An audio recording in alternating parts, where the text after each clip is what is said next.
Hola, me llamo Sarah. Bienvenidos a Just Kidding Around, edición especial para niños de Missouri Outdoors. Okay, sorry, my Spanish isn't very good, and I took French in high school, and that's not much better. But the reason for the Espanol is to get you ready for a little trip we're going to take south of the border later in the program.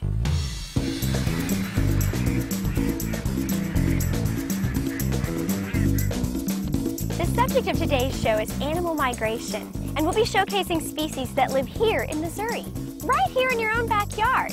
Like this monarch butterfly. He might be heading to the highlands of central Mexico right now. Some of the colorful songbirds you see in Missouri's forests during the summer months are spending their winters in Central or South America. And of course, those V's of geese overhead are coming straight from the tundra of the Canadian Arctic.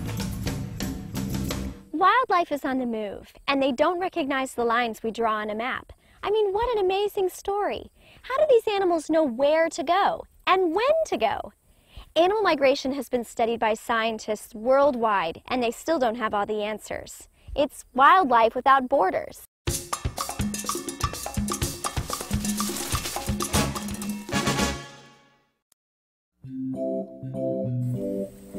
Monarch butterflies. They're big, they're beautiful, they're all over the Missouri countryside. But these same butterflies are called Mariposa monarca, south of the border. Incredibly, all of the monarch butterflies in the eastern and central United States travel to Mexico in the fall. They spend the winter together in a few small patches of pine forest. In the spring, they move north again, laying their eggs on milkweed plants as they move north. These eggs grow into caterpillars, pupate into butterflies, and continue north. Then in the fall, the butterflies born on the journey head back to the same spots in Mexico, though they've never been there before. Let's join this amazing journey at the Shaw Nature Reserve near St. Louis. Our tour guides, a group of Missouri fifth graders. There's nothing like being out in the prairie with kids catching butterflies. There's no prettier sight. Tall plants, wildflowers, kids running with nets through the prairie, and they're absolutely elated when they come back to our tagging station saying, I got one, I got one. That's right, you gonna tag them? Yes. All three of you have one? Fantastic. Gerald Axelbaum and Kathy Lewis are fifth grade teachers at the college school in St. Louis. They've developed a monarch butterfly theme for their class. It's kind of an amazing story. It started 12 years ago. I, one summer, had seen a little blurb in a science newsletter that was put out by Monarch Watch. Chip Taylor had put in a note saying he was looking for schools or teachers that wanted to tag butterflies the coming fall to track the monarch's migration to Mexico. We made our own butterfly nets, and we went and tried to catch butterflies and tag them, and just saw how much fun it was for the kids to chase after the butterflies. When we did catch them, they learned a lot about them. And the goal became to form a connection for children with nature. Very good, Martin. Red in the shed.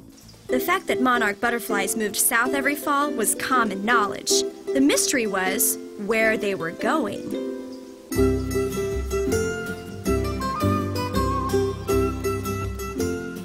It wasn't until the mid-1970s that the answer became stunningly clear.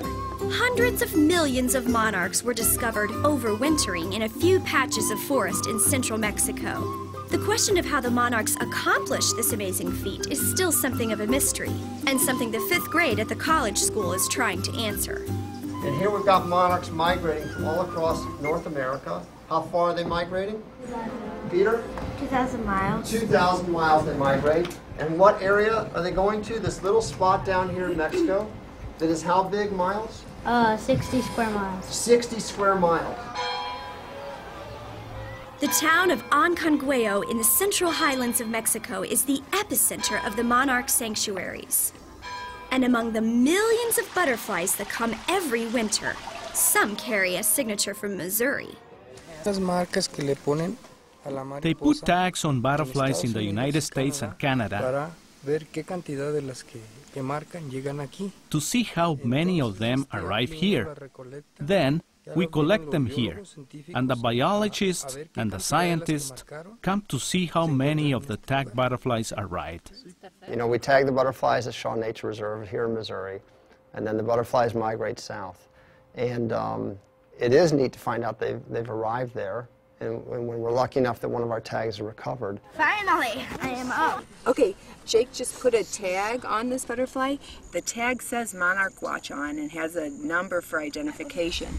And if this monarch makes it to Mexico, we'll be able to know that it's one that we tagged in St. Louis at Shaw Nature Reserve. So it's just great. It's a way to know that they've made it from here to there. So we're all going to Mexico? Just see them, yes. The fifth grade is a great age to teach, yes. The kids are curious, and they just are curious about everything. So you can just really get them involved in most any topic because they have the skills to really pursue it on their own. Journey North has organized people both in Canada and in the United States to draw butterflies like you're doing to send them to Mexico so that the butterflies that you're drawing will spend the winter in Mexico with the kids in Mexico, and they'll read your messages that you've written on the butterflies. They'll see what you've drawn, and then they'll write you a message and then send them back in the spring when the monarchs will be migrating north. For the kids, it's an interdisciplinary journey through math, science, and art, all while exploring one of the great wonders of nature. I love teaching students and showing them the magic of the world and just amazing sights in the world. I have a lot of curiosity, and I guess I share that with my students because I'm always amazed at the things that we can see outside. One of the world's leading experts on monarch migration calls the Midwest home. Chip Taylor started the Monarch Watch organization to help unlock some of the mysteries of this mysterious butterfly. These are the guys keeping track of all of the butterflies the St. Louis fifth graders tagged. And they're keeping track of hundreds of other groups just like them all around the country. It's a huge job, but the data they collect provides valuable information to scientists studying the monarch migration. Every summer, Chip and his crew travel to Powell Gardens near Kansas City to celebrate the Festival of Butterflies. It's sort of a family affair.